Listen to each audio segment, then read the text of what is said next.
Artists, we're going to be talking about printmaking, and there's a few things that you need to know as we learn about printmaking. One, printmaking is messy.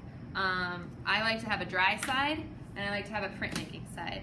Some things that we can help to do contain the mess is wear a paint apron so that we are not wiping our hands on our clothes, and that if we're brushing up against a table that our legs don't get dirty, and using newspapers to help protect the working station that we're at.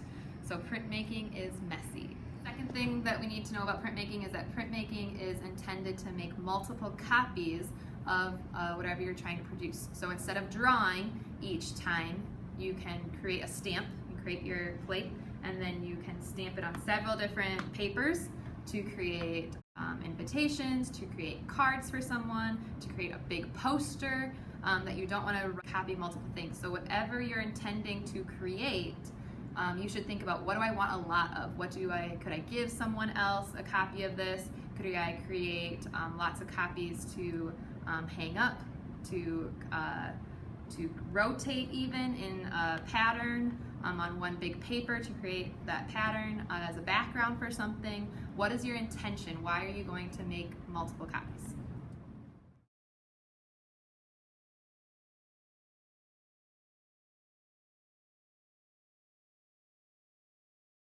Know is that whatever you print is going to be in reverse. So especially if you're doing numbers or letters. So if we want to print something about cadets and we have our bubble letters of cadets, I'm going to write it normally. So let's just put cadet on here because I'm going to run out of space. I'm going to write it normally, and then when I flip over my paper, that is when you can either trace it in here. So I could see through the paper, and I could trace and press on to my styrofoam, because styrofoam goes right in. But if I want to do this on my linoleum, and then I can see my letters going through. If I want to do it on the linoleum, I can't just press into linoleum. If you're going to be doing the linoleum print, when you write things with a Sharpie on your scrap piece of paper. So if I'm going to start writing cadets, and I'll just do CAD for the first part of cadets. When you flip over your paper, you can see through because it's with Sharpie. If you do it with pencil, you're going to have to do a little bit differently. Then you can use your pencil, and you're going to do it on the same side that you just wrote. So it's backwards, the same side again. You're going to put it onto your linoleum block, and then with that pencil, you're going to press and trace. And the more that you color your background, the better it's going to trace. So I did it really fast, so we'll see how this turns out.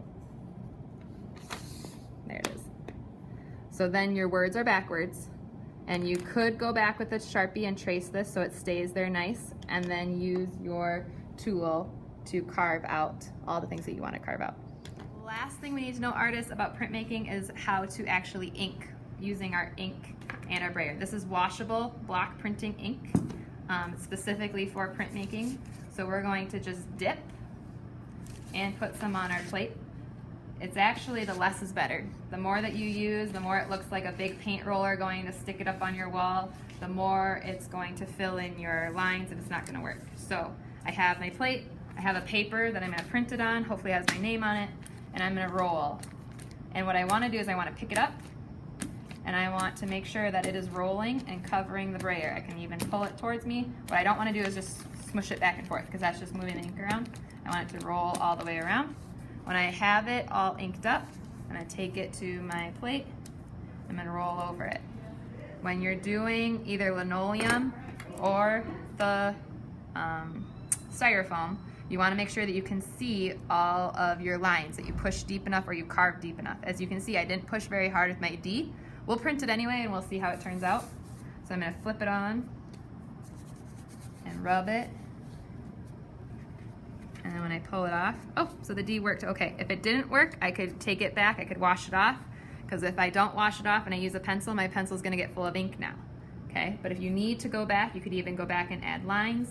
You could go back and cut, print this with another color, do a second layer on it even, There are lots of options for our printmaking.